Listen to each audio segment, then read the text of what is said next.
보물섬 7화 알고 보니 이 사람이 여순호를 살해한 진범이었어. 우리 모두 쏘갔어. 여순호 근절한 인물이 허일도가 아니라는 사실이 밝혀졌다. 사실 허일도는 여순호 근절할 권한이 없었다. 여순호의 가게를 파헤치기 위해 필연적으로 서동주의 옛 이름인 공정자 거론됐다. 서동주의 옛 이름을 아는 사람은 공정자뿐일 것이라고 생각했지만 그렇지 않았다. 여운남의 어머니 차덕희도 그 이름을 잘 알고 있었다. 성현이라는 이름에 대한 공정자 차덕희의 관점에는 상당한 차이가 있었다. 서동주의 입에서 성현이라는 이름이 나오자 공정자 감정을 주체하지. 하지만 차덕희는 특이했다. 그녀는 공정자 변덕스러운 행동을 해로운 눈으로 지켜보다가 공정자 집으로 가서 직접 성현이 아니냐? 고 물었다. 질문을 받은 비서의 태도는 상당한 영향을 미쳤다. 비서는 실수를 인정하는 듯 제가 나이가 많아서 잘못 계산했을 뿐이에요. 라고 말했다. 또한 차덕희도 동의하며 성이라는 아이는 이미 죽었어요. 라고 말했다.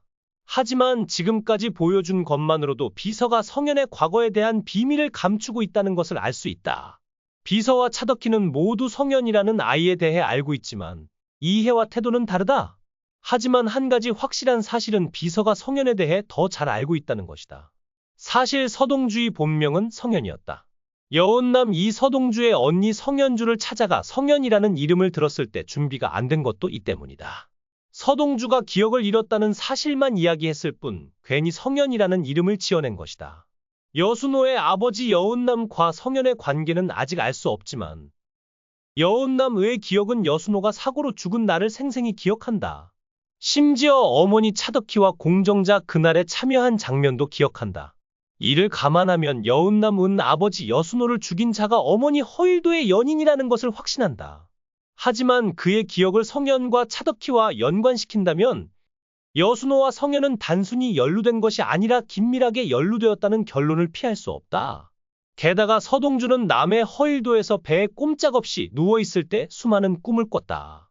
그는 그 꿈에서 누군가가 자신을 부르는 소리를 듣고서야 성현이라는 이름의 올바른 발음을 알게 되었다. 단순한 꿈일지 몰라도 성현이 서동주의 청춘 시절의 이름이었다면 꿈속 해안도로에서 일어난 사고는 여순호 사고인 듯하다. 사고 상황의 심각성을 고려하면 단순한 제3자 관점이 아니라 서동주가 직접 차를 타고 이동한 1인칭 서술이었던 듯하다. 여순호 사건과 연관시킨다면 아마도 어린 서동주와 함께 차량 뒷좌석에 타고 있었을 것이다. 하지만 꿈에서 성인 서동주는 스스로 운전하고 있었다. 그리고 위협하듯 그를 따라오는 차량의 운전자는 장선의 보좌관 구호인 듯했다. 결국 서동주의 차는 해안가의 가드레일과 충돌한 뒤 절벽 아래 바다로 추락했다. 차량에 몇 명이 타고 있었는지는 알 수 없지만 서동주 한 명만이 도로로 걸어 올라가는데 성공했다. 서동주는 아스팔트에 서려고 애쓰다가 의미 있는 성과를 내지 못하고 바닥에 쓰러졌다. 누군가 서동주의 주의를 끌고 있었다. 적절한 운동화를 신은 어린아이였다. 서동주의 눈에는 아이의 모습이 쉽게 알아볼 수 있었지만 관객에게는 아이의 모습이 전부 드러나지 않았다. 하지만 운동화 주인은 어린 서동주 본인일 듯하다. 즉, 그가 어린 시절 실제로 목격한 사고는 꿈의 형태로 나타났고 지금의 서동주는 그 시대의 성현을 관찰하는 것처럼 보인다. 서동주는 사고와 관련된 트라우마로 인해 그날의 기억을 지우려고 시도한 것으로 보인다. 그날 사건은 그의 기억에서 완전히 지워졌지만 아마도 그의 잠재의식 속에 희미하게 남아있을 것이다. 다음으로 여기에는 아직 해결되지 않은 몇 가지 문제가 있다. 첫째, 서동주는 여수욱과 어떤 유대감을 맺어 사고를 일으켰을까? 둘째, 공정자 차덕희가 모두 어린 시절 성현이라는 이름을 알아본 이유는 무엇일까? 세 번째, 가장 중요한 요소입니다. 차덕희는 성현이 이미 죽었다고 했지만 공정자 아이가 아직 살아있다고 믿는다는 의사를 표명했습니다.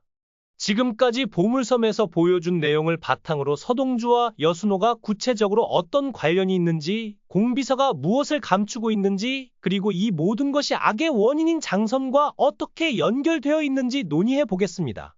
여순호의 사고 배경을 살펴보면 그는 전처와 함께 차를 운전하던 중 우연히 트럭에 치여 사고에 연루되었다는 것이 밝혀졌습니다. 여주인은 즉시 죽었고 어린 서동주는 간신히 길에 도착했고 누군가의 도움을 받은 것으로 보입니다. 지금까지 드러난 상황을 고려하면 서동주는 여수후쿠와 그의 여주인 사이에서 태어난 아들일 가능성이 매우 높습니다. 차덕희가 성현이라는 이름에 보인 반응과 공비서가 이름을 부인하고 재빨리 은폐하려 한 모습에서 차덕희가 성현의 존재를 알게 될까 두려워했던 공비서의 마음을 짐작할 수 있다. 차덕희와 공비서의 말을 종합해보면 차덕희는 남편의 다른 성 파트너이자 자식이 있다는 사실을 알고 큰 충격을 받은 것으로 보인다. 또한 이 정보로 인해 결국 여순호를 버리게 되었을 가능성도 있다. 사고 이후 아이의 행방이 묘연해지면서 여러 가지 설이 돌았지만 차덕희는 아이가 이미 익사해 죽었을 것이라고 믿었던 것으로 보인다. 하지만 공비서는 아이가 살아있다는 사실을 알아채고 이 사실을 비밀로 했다. 공비서의 설명에 따르면 성현이라는 이름을 알아차린 순간 그동안 감추어왔던 비밀이 되살아나 누군가가 진실을 밝히라고 강요하는 듯한 압박감을 느낀다고 한다. 이는 과거 서사 속에 숨겨진 거짓말이 있었음을 암시한다. 지금까지 밝혀진 정보에 따르면 여순호는 여주인과 사이에 성현이라는 아들을 두었고 차덕희는 이 상황을 참을 수 없어 어머니 우성숙에게 여수를 제거해 달라고 부탁했다. 공비서는 이 과정의 전말을 알고 있었고 사건이 해결되었다고 믿었지만 성현이 살아있다는 사실을 깨닫고 더 큰 위험을 피하기 위해 그에게 이 정보를 숨겼다. 하지만 합리화할 수 없는 게 있다. 여순호가 여주인과 결혼했다면 그의 가족 관계는 복잡해진다. 여순호가 차덕희와 결혼해서 여운남을 낳았고 서동주도 여주인에게서 비슷한 시기에 태어났다면 사건의 전개는 더욱 수수께끼가 될 것이다. 이제 남은 것은 여순호와 서동주의 관계, 공정자은폐의 진짜 이유, 그리고 이 모든 것이 장선과 어떤 관련이 있는지를 발견하는 것입니다. 여운남은 서동주의 여동생이기 때문에 두 사람은 연애를 할 수 없습니다. 게다가 여순호가 결혼하기 전에 애인이 있었다는 이론은 터무니없습니다. 차덕희와 여순호는 둘 다 대학 학생이었고 반 친구로서 운동에 함께 참여했습니다. 여순호와 대가족의 딸의 결혼은 부자연스러웠고 그 뒤를 이은 자식과 애인도 마찬가지였습니다.